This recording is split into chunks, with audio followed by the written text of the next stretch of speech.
Entonces, pues vamos. Que listo. Gracias, Horacio. Pues vamos a comenzar con nuestro seminario del día de hoy. Muchísimas gracias a todos los que están conectados en línea y a ustedes que están aquí de manera presencial. Muchísimas gracias. Muchas gracias, por supuesto, también a ti, Luis, por aceptar la invitación. Es para mí un honor estar ahorita aquí presentándote en esta charla.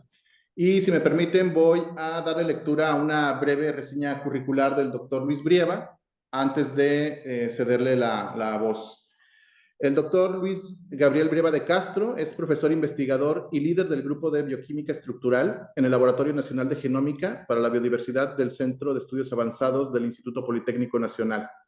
Es ingeniero bioquímico por el Instituto Tecnológico de Monterrey.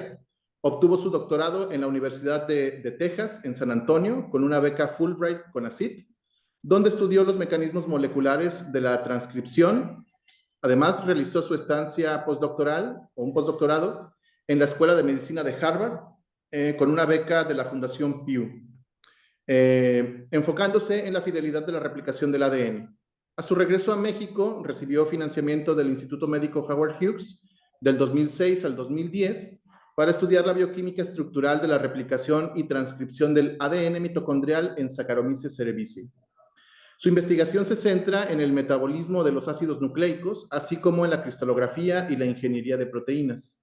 Su grupo ha descubierto que las ADN polimerasas de parásitos protozoarios pueden realizar síntesis translesión debido a evolución convergente. Además, ha resuelto estructuras cristalográficas de proteínas implicadas en enfermedades desatendidas. Ha desempeñado varios roles en la comunidad académica, incluyendo la participación en comités de evaluación y enseñanza de bioquímica en Cinvestav, Irapuato. Es miembro de la Sociedad Mexicana de Bioquímica y ha publicado más de 90 artículos y 3 capítulos de libro con más de 2.500 citas. Ha formado a 18 doctores, 24 maestros en ciencias y 7 estudiantes de licenciatura. Y desde 2015 ha enfocado su investigación en los replisomas de organelos en plantas y en los mecanismos estructurales de reparación del ADN en estos organismos, con el objetivo de comprender la replicación y reparación del ADN en organelos vegetales.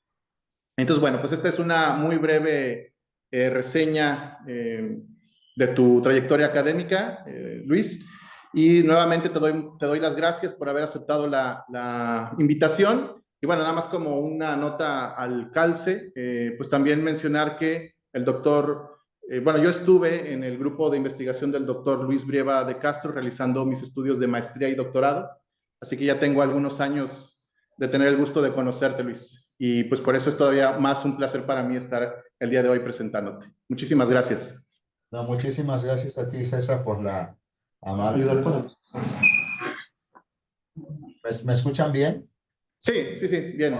No, muchísimas gracias por la amable introducción. Es todo un gusto estar con ustedes allá en el CIBNOR. Hace un año exactamente, hace un año y 15 días estaba en La Paz con mi hijo. Y por supuesto que nos encantó la ciudad y todo lo que vimos ahí. Y pues espero les guste esta plática. Esta plática fue para mí interesante volver a sacar diapositivas de hace algún tiempo del lab. La siguiente, por favor. Yo soy, antes que nada, yo soy bioquímico de Guaymas. Entonces, así me gusta definirme. Aquí vemos la bahía de Bacochibampo. Todavía yo creo que muchos de ustedes veían el billete de 1,000 pesos.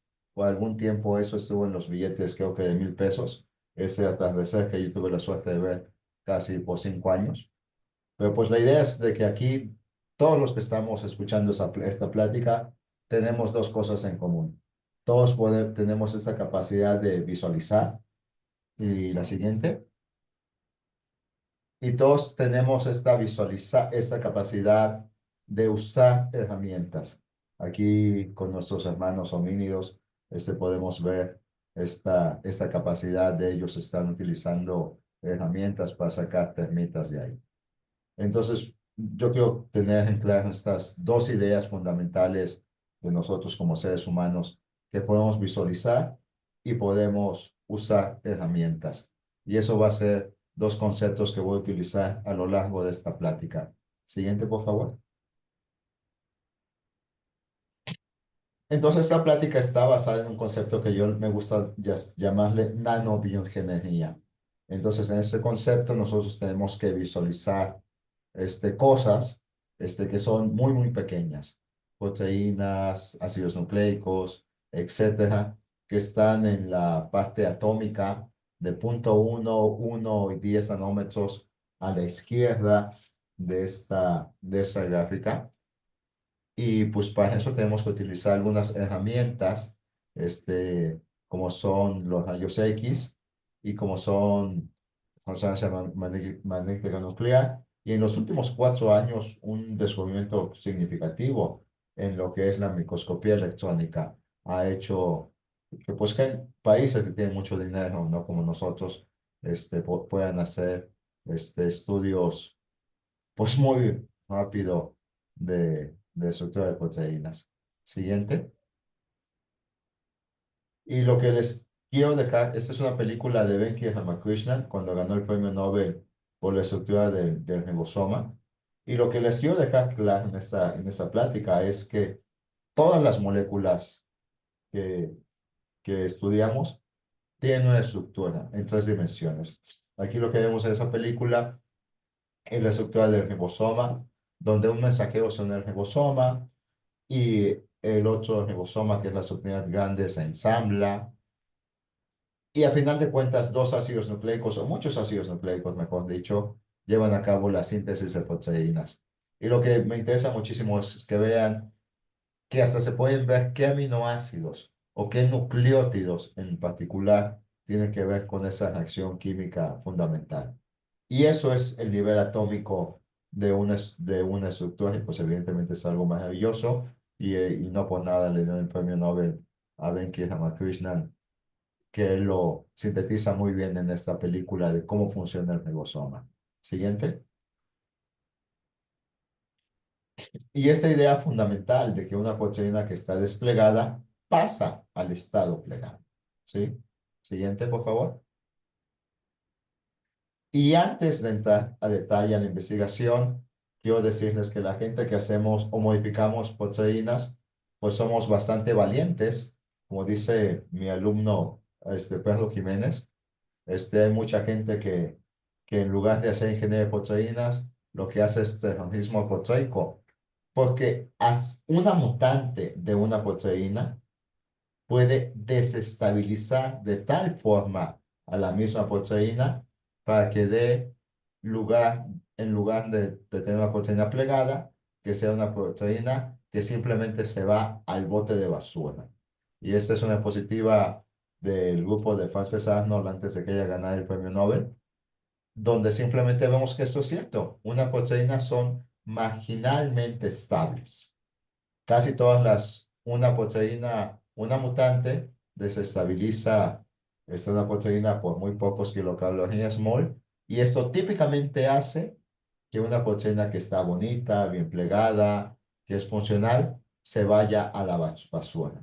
Entonces, simplemente es para mencionar de que pues la ingeniería de proteínas tiene que ser pensada y no simplemente es introducir aminoácidos o mutaciones donde se nos dé la gana, porque lo más probable es que si lo hacemos donde se nos dé la gana, vayamos a perder nuestro tiempo yendo a proteínas que son totalmente desplegadas por un factor intrínseco que es la casi inestabilidad de las proteínas. Siguiente.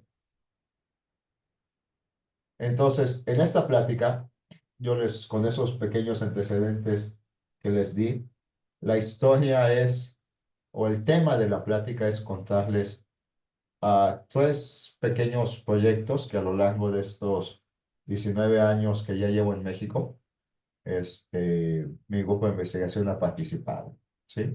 Uno de esos proyectos es el uso de anticuerpos o creando anticuerpos a partir de una proteína molde. El segundo proyecto es diseñando fármacos a partir de entender cómo funcionan las proteínas. Y el tercer proyecto solamente fue aceptado hace unos 2 semanas. diseñando kits de nuevo para detectar la presencia de genes conocidos. Y en ese proyecto también participa el doctor Cardona, en el último de ellos. Entonces son tres pequeños proyectos que creo que tienen afinidades biotecnológicas que espero que a la audiencia les guste. Todos bajo ese concepto de que somos buenos modificando proteínas y visualizando proteínas. Por favor. Entonces, disculpe, el primer proyecto de laboratorio viene con mi primera alumna de doctorado, que es Luz Casados, y un talentoso postdoc que actualmente trabaja en el BPC, que es Samuel Lara. Y ellos dos lo que hicieron fue resolver la estructura cristalográfica de un inhibidor de proteasas de un bicho que se llama entamoeba solítica. Y este tipo de inhibidores, lo que nos dimos cuenta, y también mucha gente se dio cuenta antes, es que tiene un plegado que asemeja muchísimo a las inmunoglobulinas. Pero a diferencia de ellas, son extremadamente estables. Son estables a temperaturas más grandes de 60 grados centígrados. Y aparte de eso, en este diagrama que vemos ahí, donde Samuel resolvió la estructura junto con Luz, vemos que son pseudosimétricas. A', B, G, E con F y C con D.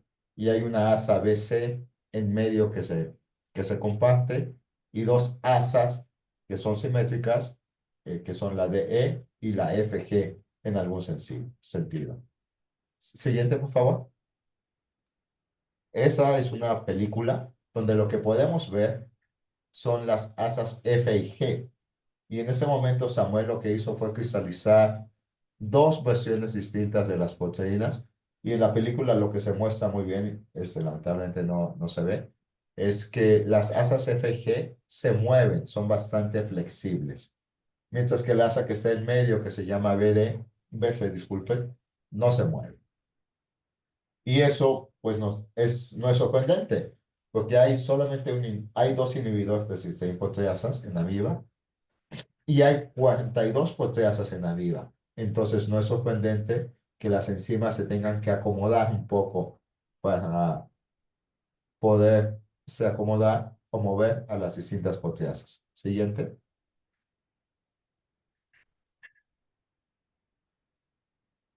Entonces, años después, Pedro Jiménez llegó al lab y él lo que le gustó fue esta enzima.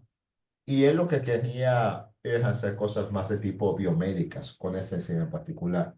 Entonces, una proteína que es icónica es una proteína que se llama P53, que por ejemplo, creo que fue en el 2005, fue la molécula del año, porque está involucrada en 20% o no sé qué porcentaje de todos los cánceres de mama que existen y en otros tipos de cáncer. Entonces, él lo que le interesaba muchísimo es, pues, ver si podía utilizar lo que sabíamos de la proteasa para poder detectar la presencia, no de P53, pero de una molécula que se llama MDM2 como biomarcador. P53, en esa estructura que estamos viendo ahí, se une por medio de un pequeño péptido de más o menos 9-10 aminoácidos AM52. Y se sabe exactamente cómo se une. Del lado derecho de su pantalla pueden ver que de color verde se encuentra este, este, este péptido y de color naranja se encuentra MDM2.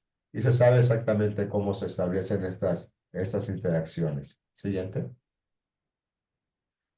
Entonces, lo que Pedro se quiso preguntar es, dado que en nuestro inhibidor tiene asas flexibles, ¿es posible que podamos insertar este péptido de P52 en las proteasas y hacer una quimera que se enlace a P53? ¿Sí? Y Pedro no lo hizo de forma directa de hacer un cortado y pegado. Él estudió bastante utilizando aquellos dispositivos gráficos y estructurales de hace casi 10 años y vio, siguiente por favor, esos son los dispositivos gráficos que él utilizaba y los programas que él hacía hace más de 10 años, y vio que se podía insertar de algún sentido en las asas B, C, D, E y F, G. El día de hoy, si un nuevo alumno llegase al lab, hay en los últimos 5 años, 4 años, todo lo que hacíamos de modelaje y de funcionalización ha cambiado muchísimo. Hay un nuevo jugador que se llama AlphaFold y todo el mundo sabe que AlphaFold ganó el premio Nobel el año pasado junto con David Baker por sus esfuerzos en simulación y predicción de proteínas.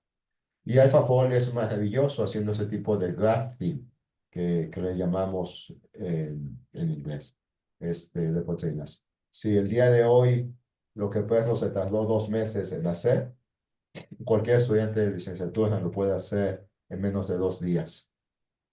Para diseñar qué mutantes son o dónde introducirlo exactamente y con qué cambios en qué aminoácidos. ¿Sí? Siguiente. Entonces, total, Pedro introdujo este péptido y Pedro lo que en 3 versiones. Una fue totalmente desplegada, como lo esperamos, en la asa BC. Pero en las asas D, E y F, G, lo que vemos ahí es que también se une a la molécula de MDM2. Y lo que vemos es que se une bastante bien, cercano al micromolar. Se une ese tipo de gráficas, es una gráfica de cinética enzimática en algún sentido, es una constante de disociación, donde vimos que se unen bastante bien y se unen casi tan bien a como el mismo P53. Y eso fue algo que fue bastante entusiasmado. Estaba en aquel entonces Peter, porque ya había logrado hacer una proteína quimérica que se unía a P53. Siguiente. Y lo que vimos es que en un ensayo de filtración en gel, veíamos que una de las dos le daba bandas igualitas. Y cuando un cristalógrafo ve lo que estamos viendo del lado derecho, donde tenemos la fracción 10 y la fracción, digo, la fracción 10 del FG y la fracción 13 del DE, lo primero que uno dice es pon gotas, a ver qué pasa, a ver si lo puedes cristalizar. Siguiente. Y Peter lo hizo, obtuvo cristales, difractamos los cristales y obtuvimos la estructura del complejo. ¿Sí? Y eso es lo que les voy a hablar en algunos segundos. Y ahí pueden ver la independencia de Peter. Esa es una foto en una forma pues no muy ortodoxa de poner el complejo de SP1 con el loop de P52, de P53, interaccionando con MDM2. Siguiente. Y simplemente para que vean lo que nos puede dar la cristalografía. Ahí, cada uno de los aminoácidos tiene un grupo que se llama grupo carbonilo, que puede interactuar, ejercer puentes de hidrógeno. Y ahí vemos bellamente cómo la leucina 54 establece un puente de hidrógeno con un nitrógeno que está en el triptófano 91. Y vemos el mapa de densidad electrónica que está en verde, como pues otra vez tan bellamente se acomoda este aminoácido que se conoce como triptófano. Siguiente. Total, lo que hicimos fue eso. Esta diapositiva lo que ilustra es mucho más a detalle toda la estructura y nos da ejemplos de que sí, efectivamente, los cristales nos dan algo que cuando modelamos sí corresponde al péptido. Siguiente. Y cuando comparamos ese modelo con un anticuerpo, pues vemos que se parecen muchísimo. En la parte de abajo, lo que ustedes pueden ver es que hay una tirosina, un triptofano y una fenilalanina en el anticuerpo contra MDM4. Y lo que nosotros podemos ver, pues bueno, tenemos un triptofano y una fenilalanina. Y la forma física en la que interactúan, pues se asemeja muchísimo. Entonces, lo que estamos haciendo es un anticuerpo, estamos utilizando un anticuerpo modificado a nuestro antojo. Siguiente. Y esa es una película que Peter hizo, donde se puede ver ya muy bien como abajo, lo que se acaba de descubrir es nuestra enzima de amibas. Y vean cómo esa alfa hélice bellamente se pega y hay dos aminoácidos clave que están ahí y que pueden interactuar muy bien con ellos, ¿sí? Y ese trabajo lo presentamos en el 2018. Peter fue bastante bueno con su trabajo. Se ganó el cover de la revista Protein Science. Estábamos bastante contentos. Siguiente. Y antes de seguir, pues ahí tengo una anécdota bastante triste. Como saben, trabajo en el CIMBESTAB. Y ah, pues lo malo de trabajar en gobierno es que tenemos que hacer 50,000 cosas a la vez. Y esto fue patentado, pero no por mí, en el 2020 por un grupo de Estados Unidos donde ellos estudiaron otra proteína, etcétera. Y no he visto si la patente está en aplicación o no. Evidentemente, pues es muy difícil tener una competencia honesta con gente donde uno tiene que publicar y a la vez patentar y a la vez no hablar con la compañía de patentes y no tener dinero y cosas así. Entonces, pues bueno, me da mucho gusto que mi trabajo y el trabajo de Peter esté, tenga una aplicación potencial. Me da pena y vergüenza estar en un país donde, pues lamentablemente, no se pueden ejercer patentes. Es muy complicado para nosotros. Pero les voy a dar en la siguiente historia una, no acaba tan triste como esto. Siguiente. Entonces, esta historia empieza con Jorge Salgado y Priscila Estrella, que disculpen que no está en la foto, sobre un bicho que se llama tricomonas vaginales y una enzima clásica que todo el mundo nos aprendemos de memoria en la glucólisis, que se llama triosafosfato isomerasa.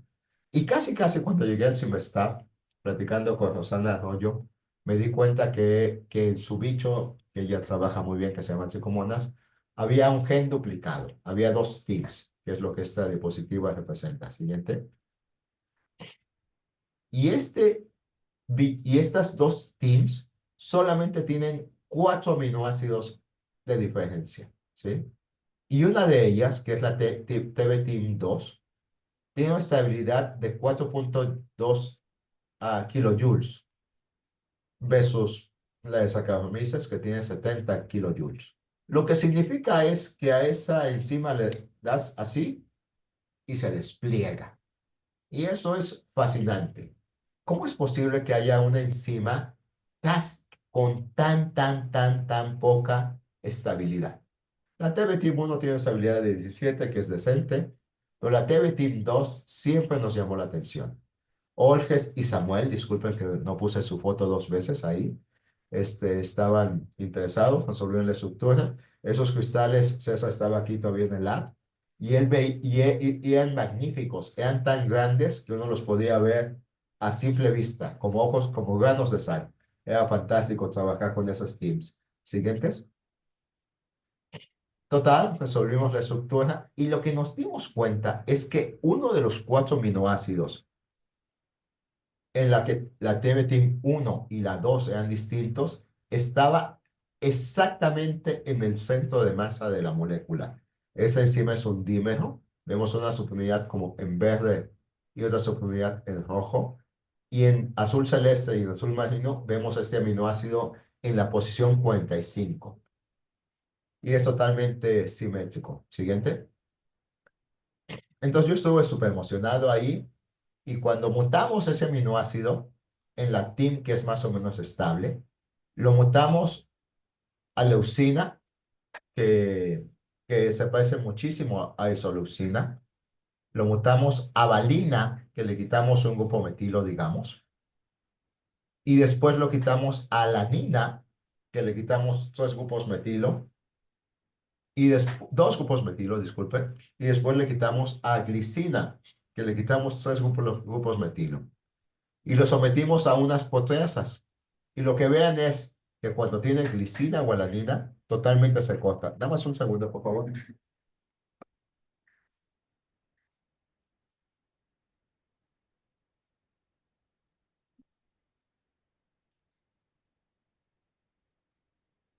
Totalmente se corta por la proteólisis. Y también lo que pueden ver del lado de arriba, en ese cromatograma que está más o menos complicado de ver, es que cuando hacemos y las ponemos en un cromatograma, pasan de un dímero a totalmente un monómero. Y eso es formidable. Cambiando solamente un grupo metilo, una proteína pasa de ser totalmente un dímero a ser totalmente un monómero. Y esos monómeros son totalmente estables. Como podemos ver en la estructura de la derecha, tiene una estructura que es totalmente igual a la del dímero. Simplemente, pues están como monómeros. Siguiente. Y esos monómeros en este ensayo son catalíticamente activos. Tienen una actividad muy, muy, muy baja, 142 veces menos en el caso de la isoleucina, glicina que la silvestre, pero siguen siendo activos en algún sentido. No son tan activos como para complementar la actividad. Y ahí, por ejemplo, ahí está un ensayo del terrorismo de higiene de proteínas. Cuando hacemos la mutante a triptófano, que es gigantesca, es totalmente insoluble. Se va, se despliega, no podemos ni verla, etcétera, ¿sí? Y pues bueno, esa fue una mutante equivocada que hicimos en aquellas épocas. Siguiente. Y lo que nos dimos cuenta, sobre todo gracias a Samuel y su inteligencia, es que esas mutantes alteran la dinámica. Esas alfa hélices que están ahí pegadas son muy, muy importantes para formar el dímero. Y eso lo vemos sobre todo en la diapositiva G del lado derecho, donde eso de color rojo lo que indica es que hay movimiento espectacular en esa alfa hélice. Es tanto el movimiento en esa alfa hélice que hay parte de la estructura que no se ve. Siguiente. Y aparte de eso, una postdoc que se llama Maggie Cruces, vino al lab y ella lo que hizo fue, bueno, ¿qué pasa si hacemos ingeniería y utilizamos y mutamos dos aminoácidos a cisteína? Y después de que, como saben, tiene un grupo SH. Y después utilizamos un agente que tiene un crosslink. Ok, hicimos eso. Hicimos el crosslink, 20 segundos para 6 meses de trabajo. Siguiente. Y lo que nos dimos cuenta es que la enzima, una vez que tiene el crosslink, es casi igual de activa que la enzima silvestre. Aquí vemos en la parte de derecha abajo de la tabla que solamente decrece la eficiencia catalítica 2 veces, no los 150 veces que la enzima normal, la mutación. Entonces la actividad es evidente que depende que sea un dímero, ¿sí? Y la pregunta fundamental ahí es, ¿por qué diablos Trichomonas tiene una enzima que es monómero y no le permite ser funcionalmente activa? Existe, pero no es funcionalmente activa. Siguiente. Y ahí entramos en colaboración con la doctora Rosana Arroyo, antigua amiga y actualmente amiga de patología. Hicimos muy buenos anticuerpos y lo que nos dimos cuenta es que esta proteína está totalmente en la membrana, donde dice FIC-TC, en el panel D de la parte derecha, vemos la localización de la proteína en la membrana del bicho de Trichomonas. Y eso es sorprendente. Rosana trabaja con moléculas de adhesión y por más de 25 años, la adesina 23, que se conoce porque pesa 23 kilodaltos, nunca fue identificada. Y casualmente estas TIMs pesan 22 kilodaltons. Entonces, cuando Rosana vio esta foto, pues se puso súper contenta. Siguiente. Voy a hacer una historia corta, positiva. Vique, junto con Claudia Benítez, atestiguaron de forma bioinformática cerca de 1 millón de compuestos contra tricomonas vaginales y se encontraron con 41 que bajaban la actividad de estas teams. Siguiente. Y esto sí lo patentamos. Junto con Rosana Arroyo, junto con Vique, junto con gente de la UAM, junto con Jaime. Hicimos una patente y hicimos 3 patentes. Y lo que pueden ver aquí del lado izquierdo es cómo crecen las tricomonas de Rosana de forma feliz. Le ponemos un compuesto que se llama A4 y pues se mata las tricomonas. Es así, tuvo su historia bastante feliz. Y pues me da mucho gusto haber contribuido a esa historia donde un fármaco que se une a la mitad de esa interfase funciona. Siguiente. Ya sé que me quedan 10 minutos, así que voy a tratar de hacerlo bastante veloz.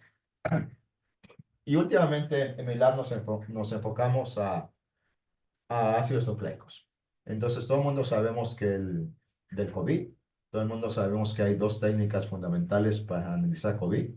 Uno que se llama el QPCR, QRT-PCR, y el otro que se llama LAMP. LAMP son ácidos nucleicos cortos que pueden dar una señal colorimétrica. Siguiente. Pero el problema del PCR es que es costoso y ocupa un equipo muy especializado. Y el LAMP no es tan confiable como el PCR. Entonces, la pregunta que nos hicimos es si podemos construir un sistema de bajo costo y de mayor confiabilidad. Siguiente. Y la recombinación puede ser, puede ser. Del lado izquierdo lo que ustedes ven es cómo funciona la recombinación en E. coli, donde hay una enzima que se llama RNA que une segmentos de ácidos nucleicos que son homólogos y amplifican. Entonces, básicamente, uno podría tener PCR utilizando enzimas en lugar de calentar, hibridar, etcétera. Siguiente. Y eso fue lo que estamos publicando hace poco. Nos empezamos purificando las enzimas de recombinación homóloga del FAGOT4, que se llaman VSX y GP32. Y lo peor que hicimos fue ver si se enlazaban ácidos nucleicos. Y lo que vemos aquí es que sí, efectivamente se enlaza a ácidos nucleicos como debe de ser. Siguiente. Y podemos poner una proteína heteróloga, ya sea la BCU o la BST, con la que César nos colaboró bastante en el laboratorio, y vemos que amplifica esta cosa que se llama D-loop, ¿sí? Entonces ya tenemos un sistema de amplificación basado en 3 o 4 enzimas. Siguiente. Y bueno, hay que atestiguarlo contra el COVID. Y lo que ustedes pueden ver en el panel C, en el carril 2 es un PCR del gen P, por ejemplo. Y para todo el mundo que hemos hecho PCR, vemos esta banda bonita, ahí que se ve de 200 pares de bases, ¿sí? Pues bueno, la banda que ustedes ven en el carril 4 pues no se ve tan mal. La banda que ustedes ven en el carril 5 pues no se ve tan mal. Las otras sí se están súper chafas. Pero ahí fue la primera vez en un intento que se hizo sin nada de optimización, ¿sí? A la siguiente semana se optimizó. Y lo que pueden ver es que las bandas que están en el carril 19 a 20, pues no le piden nada al producto de PCR, ¿sí? Entonces, lo que les quiero decir es que esa tecnología permite amplificar ácidos nucleicos. Creo que eso se hizo a 52 grados centígrados. De hecho, escribí el paper hace 2 semanas y ya se me olvidó. Entonces, eso sí me preocupa. Pero se hizo una temperatura fija que mucho menor a 55. Ahorita me acuerdo exactamente a qué temperatura se hizo. Siguiente. Y pues evidentemente podemos seguir optimizando, viendo qué pH. Vean, por ejemplo, aquí esta que tiene DMSO que es algo un químico que se ocupa muchísimo cuando hacemos PCRs, estimula bastante a un pH específico la apariencia de esta banda siguiente. Y podemos medir cuántas copias de diversos genes ocupamos, ¿sí? Y para el caso del gen P, ocupamos 16 copias, ¿sí? Y eso es muy, muy similar a lo que ocupa el PCR convencional. Siguiente. Y pues bueno, no nos sentimos ahí. Evidentemente podemos utilizar oligos marcados, podemos utilizar un segundo forma de testiguar los genes. Y lo que ustedes ven en el panel que se llaman paletas de... Uy, se me fue su nombre. Estas paletas que ustedes ven aquí en del lado, en el panel A, que son Lateral Flow Systems sistemas, se me fue su nombre en español, disculpen, donde uno puede poner la muestra, hay anticuerpos específicos contra la muestra y da una señal colorimétrica. Es el mismo principio que se usa en las pruebas de embarazo, donde donde la gente lo que puede ver es la presencia o no de alguna hormona que se pega a un anticuerpo que da una señal colorimétrica, ¿sí?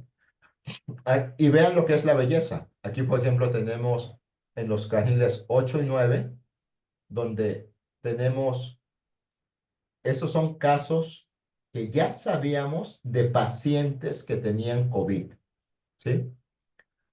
Y en este caso, o que no tenían COVID, que son 8 y 9. Y vean que esta banda que está hasta abajo, cercana a de la flecha roja, nada más hay una banda. Cercana a la flecha roja no hay banda. En el carril 7 hay una banda de amplificación y está la banda de detección. En el carril 6 está la banda de amplificación y está la banda de detección. Para los que tengan muy, muy buenos ojos, en el carril 5, ahí con asterisco ojo, apenas si se ve una banda, ¿sí? Bueno, esa banda sí se detecta con anticuerpo. Y en el carril 4, pues también se ve. Y lo que les quiero decir es que, pues en términos de hacer un kit comercial o un kit, pues para darlo, este es un kit que estamos mandando de uso público totalmente. No lo vamos a patentar, pero lo vamos a dar de libre acceso a quien quiera usarlo. Alguien de Tanzania, alguien de México, alguien que quiera. Además, no lo podemos patentar porque hay complicaciones, aunque quisiéramos y pudiéramos. Pero lo que sí es evidente es que en lugar de comprarle un kit a una compañía X, cualquier persona que sepa purificar 5 proteínas puede hacer su mismo kit para diagnosticar COVID. Siguiente. Y, nos, y esas son las líneas se llama tija graduada de flujo lateral. Por eso se me olvida el nombre de ella, ¿sí? Lo que podemos hacer. Pero aparte del COVID, esto puede servir para amplificar, para checar si una papaya es macho o si es hembra, para checar si una naranja, tiene virus de tristeza o no, etcétera. Y eso se puede hacer con mínimo entrenamiento y en el campo, ¿sí? Siguiente. Y pues eso también va a tener un final feliz, porque lo que nos enseña la pandemia es que no podemos ser dependientes de insumos que provengan de Estados Unidos. Y bajo ese principio, pues no solamente no lo vamos a patentar, porque no creo que sea patentable, pero sí el mandato es pasar, el mandato mío y de los revisores también y todo el mundo, es pasarlo de libre acceso y estoy muy contento con eso. Siguiente. Bueno, hace algunos meses fue una compañía que se dedican a hacer kits ¿Se puedes darle a ver si funciona, César? Ah, esa es una compañía que está en Hidalgo, que se dedica a hacer tiras reactivas, ¿sí? Entonces, eso es lo que ven, son algunas tiras, ellos trabajan para el ISSSTE y para el IMSS, están poniendo la tira de anticuerpo, ¿sí? Entonces, con ellos, en algún sentido, estamos interesados en seguir colaborando con una patente de uso libre, ¿sí? Y muchísimas gracias. Y siguiente. Siguiente, por favor. Ah, y muchas gracias a todos por su atención. Yo estoy súper contento de tomar preguntas si hay. Antes que nada, quiero darle las gracias a Samuel, a, a Claudia y a Rosana, porque pues fueron colaboradores principales ¿cómo se llama? De esos tres pequeñas historias que les pasé. Evidentemente a los alumnos que estuvieron en el lab, pues los mencioné en aquellos mientras estaban. Y el antiguo CONACYT, Sachiti, que nos daba fondos. Arcawa Hughes que fue fundamental para que el lab empezara hace algunos años y se mantuviera sólido. Y a la buena suerte que he tenido de tener alumnos bastante ambiciosos y bastante buenos en el lab. Y con eso, pues ya la presentación, y yo más que encantado de tomar cualquier tipo de preguntas si hay. Muchas gracias. Hola. Hola, hola. Perdón, ¿me escuchas ahí, Luis? Sí, te escucho bastante bien. Ah, ok, gracias. No, te decía que muchísimas gracias, Luis, porque pues creo que nos dejas ver muchísimos de las aplicaciones que pueden tener, pues no sé, por ejemplo, la ingeniería de proteínas, técnicas de expresión y purificación, mutagénesis, biología molecular, en fin, las aplicaciones ya que pueden tener prácticas, ¿no? En problemas reales, como pueden ser algo tan tangible como lo fue en su momento el COVID.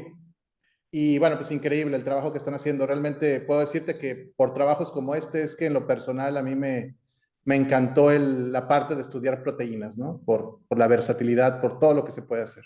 Entonces, muchísimas gracias por eso. Entonces, pues no sé, preguntas que tengan, ya sea los que están conectados o aquí de manera presencial. Una pregunta, chicos y chicas, conectados y en vivo. Sí, adelante. Hola, ¿qué tal? Muchas gracias, doctor, por su presentación. Comentó usted que una parte del trabajo que realizan, entre todo el set de herramientas que requieren, desde la parte biológica hasta la parte informática, ha tenido un gran avance por el desarrollo de estas herramientas bioinformáticas, donde reducen mucho el tiempo de procesamiento de esos datos. Pero, ¿qué hay de la parte biológica en cuestión de expresión heteróloga y pues básicamente modelos para expresión? La producción de estas proteínas que uno tenga interés es bastante amplio como para poder aventarle lo que sea y producirlo de una forma adecuada. Muy buena pregunta. En el lab, nosotros nos dedicamos muchísimo a tener cepas de E. coli. Cuando una nueva proteína llega al lab, mínimo atestiguamos 8 cepas, mínimo atestiguamos 2 vectores, ¿ya? Que son los que más me gustan. Bueno, 3. Entonces, eso ya son 24, ¿sí? Y de ahí, 24 combinaciones. De esas 24 combinaciones, hacemos alta sal, baja sal, distintos. Entonces, lo que quiero decirte es que es un sistema multifactorial, pues. Y lo que necesita uno es, pues, tener acceso a esas cepas y tener, pues, disposición de trabajar. Decía un maestro viejo de Harvard que todas las proteínas se pueden purificar. Pues no sé si sea cierto o no. Solamente es encontrar las condiciones, pero lo que uno tiene que hacer es buscar las condiciones. Yo lo que sí te puedo decir es que un alumno mío Carlos Trasviña acaba de publicar un artículo en Nucleic Acids, donde él es autor de correspondencia, y él lo que hizo fue algo muy inteligente. Él le interesaba un tipo de una enzima en particular, y él se fijó en bases de datos, en un programa en particular, cuál de esas secuencias de aminoácidos tiene mayor estabilidad térmica bioinformática, y escogió los genes sintéticos. Y fue maravilloso, lo pudo purificar, cosas que hace muchísima gente tardó. Entonces, tu pregunta tiene dos vertientes. La vertiente, si uno tiene su enzima clásica de Arabidopsis o de Trichoderma, pues ni modo, hay que cambiarle y hay que ver, que tener las condiciones. Si a uno lo que le interesa es un sistema y entender cómo funciona una polimerasa, hay millones de polimerasas y yo lo que haría sería irme al computacionalmente cuál tiene mayores chances de poder ser plegable y trabajar con, y si hay programas computacionales. Okay. No sé si te contestó la pregunta eso. Sí, muchas gracias. Sí, gracias, gracias. ¿Alguien más que tenga alguna pregunta? ¿Zule? Sí, Zule, adelante. ¿Vas a acercarte? Hola, buenos días, doctor. Soy Zulema Juárez.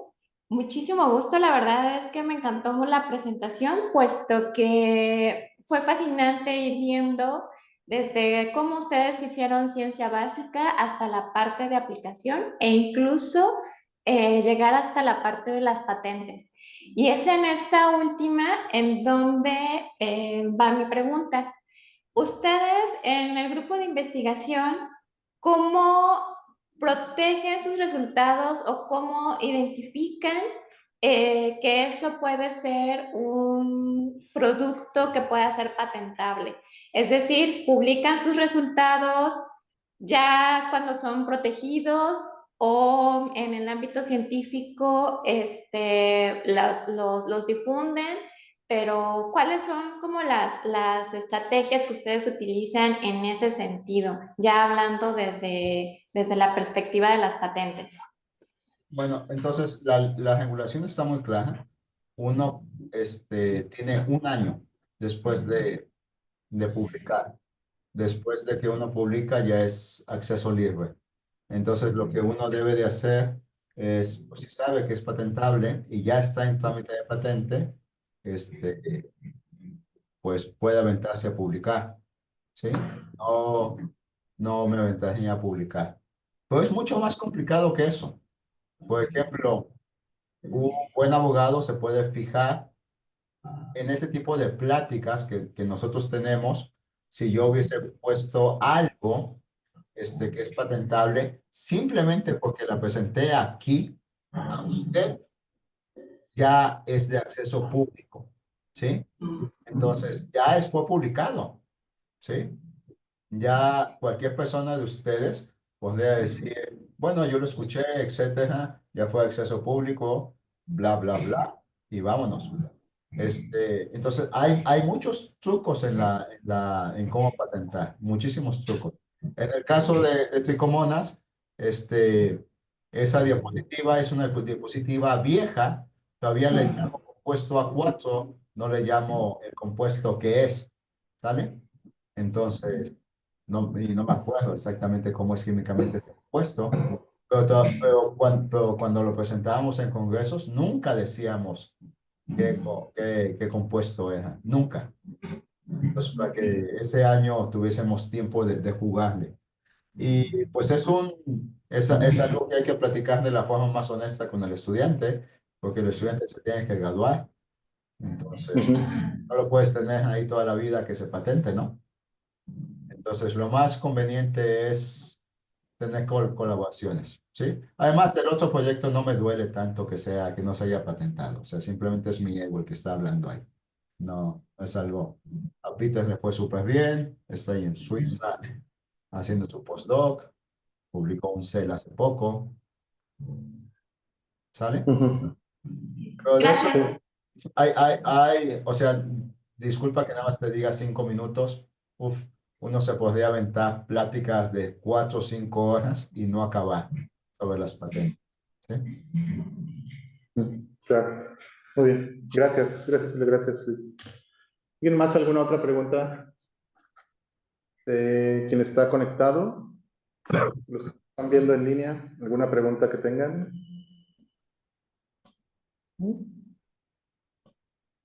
Ok. Y Luis, bueno, a mí me gustaría preguntarte quizá algo un poquito más general. Con estos cambios que tú has visto, con la evolución, digamos, de la propio CONACYT, ahora Secretaría, ya con los años que tienes en el sistema y pues lo exitoso que has logrado ser con tus trabajos, gracias a varios factores, como tú bien lo mencionas, pero pues muchos de ellos que tienen que ver con los financiamientos como CONACYT, ¿no?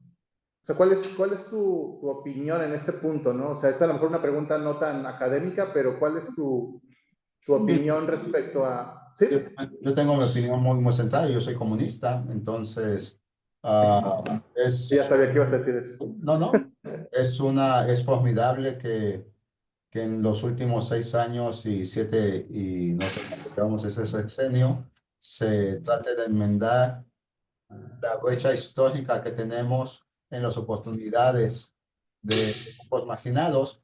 Yo siempre que platico con Winter y con Stefan, la persona más inteligente del mundo, es un hindú pobre que tú ni yo sabemos quién es, ¿sí? La persona más inteligente de México es un niño mestizo pobre que tú y yo no sabemos quién es. Entonces, la pregunta es, ¿cómo le hacemos? Y eso es simple, o sea, la inteligencia es un nivel multifactorial y es simplemente por el número de habitantes que hay. ¿Qué tipo de población hay más en el mundo? Niños y niñas pobres en la India. ¿Qué habitante abunda en México? Niños mestizos pobres en México. Y, y la pregunta es, ¿cómo se les da acceso a ellos y a ellas? Lo que yo no soy de acuerdo es cómo se gasta el dinero. O sea, yo, tú conoces más o menos mis orígenes, o sea, sabes que mi papá vino, Sí. mi abuelo falleció cuando mi papá tenía 5 años, estaba descalzo, muy similar a tu historia, pues. Yo creo que en los años 70, 60, ese tipo de infancia que tuvimos en la primaria, pues era muy buena. Este, ahorita no sé, o sea, para mí, evidentemente me quejo porque no hay convocatorias de CONACYT, pero también estoy consciente de que el problema es de fondos. Y me quejo y me enojo cuando veo los diputados con sus mancuernillas. O sea, ¿cómo es posible que un diputado mexicano use mancuernillas? Eso a mí, cada vez que los veo en televisión, me sorprende. Entonces, como que vivimos en una ambivalencia en los últimos 7 años. Pues tenemos buenos deseos, buenas cosas, con una clase política mexicana que no va a dejar de ser lo que es. Y eso a mí sí me llama la atención muchísimo. O sea, a mí me gusta decir que este gobierno tiene buenas ideas, pero mientras tengamos a los diputados y senadores que tenemos, no veo cómo vaya a pasar. Hoy mandé un correo precisamente, igual y lo comparto contigo. Y ese correo tenía el siguiente dato. Simplemente es porque nos ganamos un donativo de una cosa que se llama ICG de 75,000 euros. Y con así, pues nos va a dar lana porque pues no tienen 2 millones de pesos. Ay, lo quité exactamente. Entonces, la persona de CONACYT me dice bueno, del CECHITI me dice muy amablemente, bueno, no hay dinero exacto, no hay 2 millones de pesos para ese proyecto. Y yo no le contesté eso, pero me puse a ver cuánto gasta la Cámara de Senadores al año. Gasta casi 5,000 millones de pesos. Eso significa que por cada 3.8 horas de trabajo de 128 personas, se gastan 128 millones de pesos. Y para mí es inaceptable. O sea, para mí eso es inaceptable. O sea, para mí hay una ambivalencia entre nuestro gobierno a nivel federal y entre nuestro gobierno a nivel de Cámara de Senadores y Diputados de cómo se ejerce el presupuesto. Pero pues yo no soy político, pero lo que sí sigo siendo es muy consciente de las inequidades que hay en nuestro país y simplemente pienso que la forma en la que están tratando de verdad no es la mejor. Creo que hay muchas otras formas en las que se pueden gastar. Deben de prohibir cuernillas en el Senado o algo así. Pero bueno. Sí. Sí, sí, y también, o sea, lo menciono y te lo pregunto porque, o sea, sé que tú has obtenido fondos, bastantes fondos también de agencias, instancias o de diferente tipo extranjeras, ¿no? Entonces, pues creo que también lo que tenemos que hacer es, pues, ver hacia afuera, ¿no?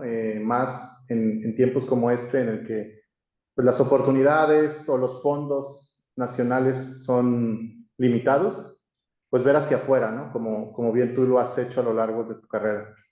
Entonces, eso Sí, también.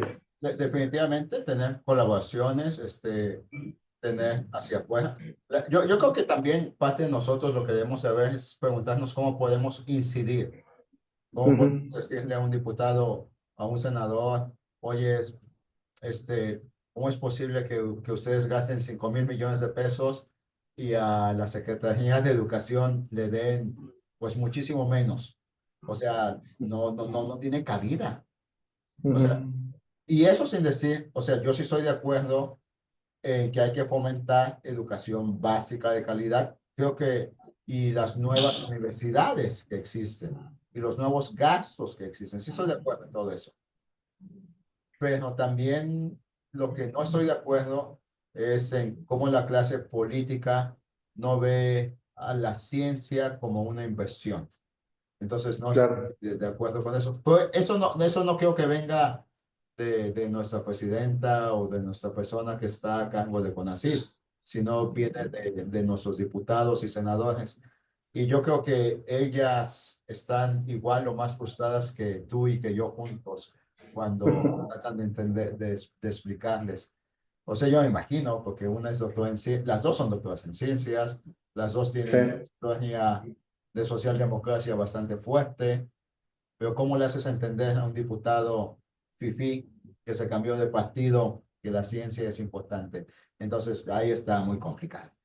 Ahí sí, sí, Sí, está muy complicado las cosas. sí, claro. Bueno, ojalá Creo cambie. que, Sí, yo creo que, o sea, yo creo que hay que tener una visión política de lo que es la presidencia y otra visión política de lo que es diputados, senadores, que a final de cuentas administran presupuesto. Y el problema actual es en esta administración de presupuesto, no en las ideas de esa presidencia.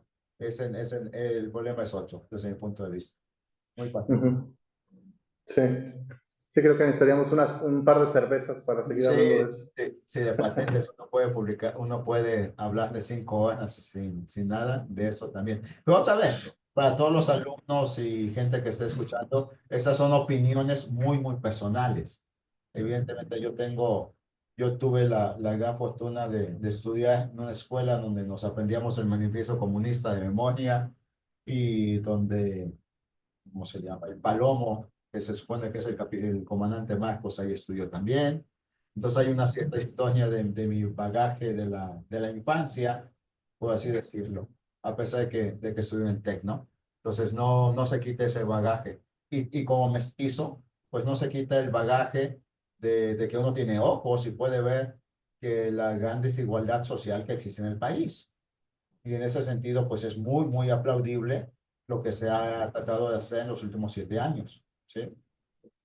Pero no por eso va a dejar de ser uno crítico con la gente que merece ser crítica desde su punto de vista, uno, ¿sí?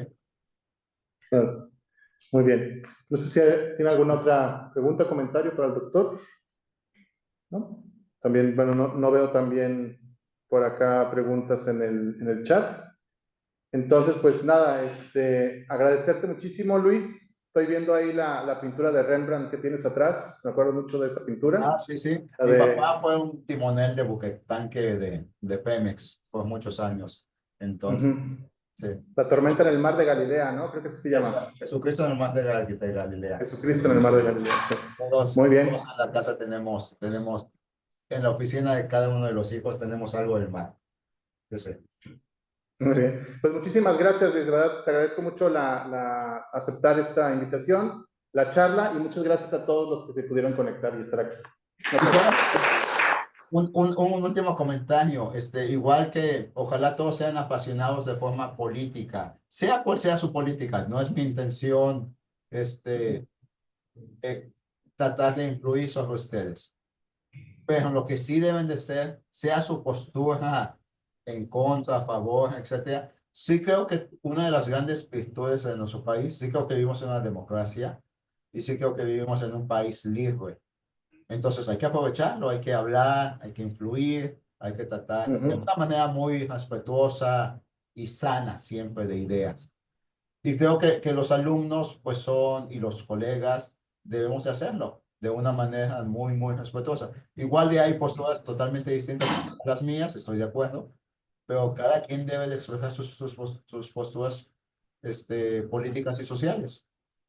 Sí, y esa parte es muy interesante porque, o sea, al ser parte de la sociedad o de un sector con cierta formación, con cierta preparación, independientemente de cómo es que la hayamos logrado, pues tenemos capacidad de crítica, ¿no?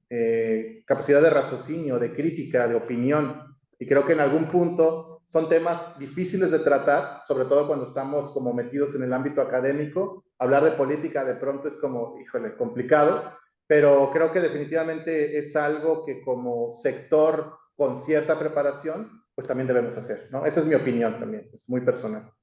Pero bueno, pues muchas gracias nuevamente y pues nos vemos pronto. Muchas gracias a todos los que están aquí.